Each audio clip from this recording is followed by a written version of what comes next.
ہے دنیا ہی میں دے دے، اور ایسے لوگوں کا آخرت میں کچھ حصہ نہیں۔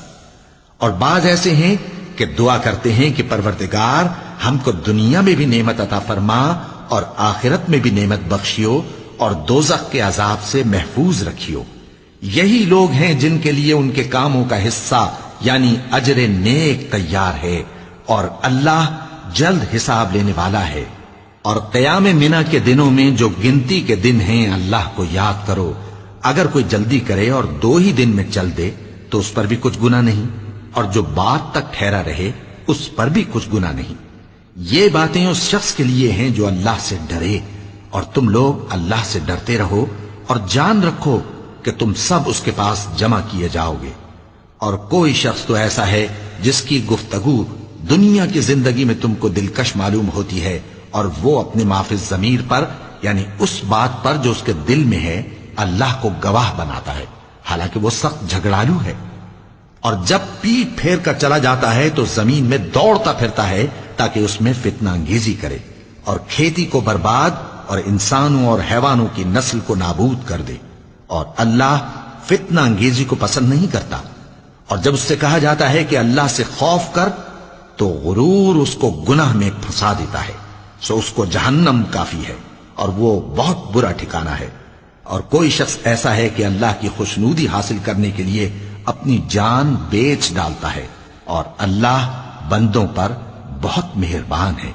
مومنو، اسلام میں پورے داخل ہو جاؤ اور شیطان کے پیچھے نہ چلو، وہ تو تمہارا کھلا دشمن ہے۔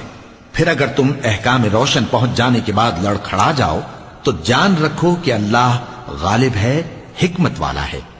کیا یہ لوگ اسی بات کے منتظر ہیں کہ ان پر اللہ کا عذاب بادل کے سائبانوں میں آ نازل ہو اور فرشتے بھی اتر آئیں اور کام تمام کر دیا جائے؟ اور سب کاموں کا رجوع اللہ ہی کی طرف ہے۔ اے پیغمبر، بنی اسرائیل سے پوچھو کہ ہم نے ان کو کتنی کھلی نشانیاں دیں، اور جو شخص اللہ کی نعمت کو اپنے پاس آنے کے بعد بدل دے تو اللہ سخت عذاب کرنے والا ہے۔ اور جو کافر ہیں ان کے لیے دنیا کی زندگی خوشنما کر دی گئی ہے، اور وہ مومنوں سے تمسخر کرتی ہیں، لیکن جو پرہیزگار ہیں وہ قیامت کے دن ان سے اوپر ہوں گے۔ اور اللہ جس کو چاہتا ہے بے حساب رزق دیتا ہے۔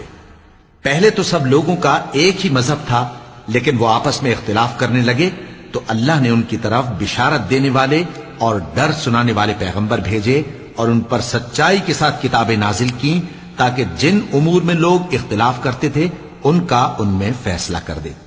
اور اس میں اختلاف بھی انہی لوگوں نے کیا جن کو کتاب دی گئی تھی، باوجود کہ ان کے پاس کھلے ہوئے احکام آ چکے تھے، اور یہ اختلاف انہوں نے صرف آپس کی ضد سے کیا۔ تو جس امر حق میں وہ اختلاف کرتے تھے اللہ نے اپنی مہربانی سے مومنوں کو اس کی راہ دکھا دی، اور اللہ جس کو چاہتا ہے سیدھا رستہ دکھا دیتا ہے۔ کیا تم یہ خیال کرتے ہو کہ یوں ہی بہشت میں داخل ہو جاؤ گے، اور ابھی تم کو پہلے لوگوں کی سی مشکلیں تو پیش آئی ہی نہیں؟ ان کو بڑی بڑی سختیاں اور تکلیفیں پہنچیں اور وہ صعوبتوں میں ہلا ہلا دیے گئے، یہاں تک کہ پیغمبر اور مومن لوگ جو ان کے ساتھ تھے سب پکار اٹھے کہ کب اللہ کی مدد آئے گی۔ دیکھو اللہ کی مدد ان قریب آیا چاہتی ہے۔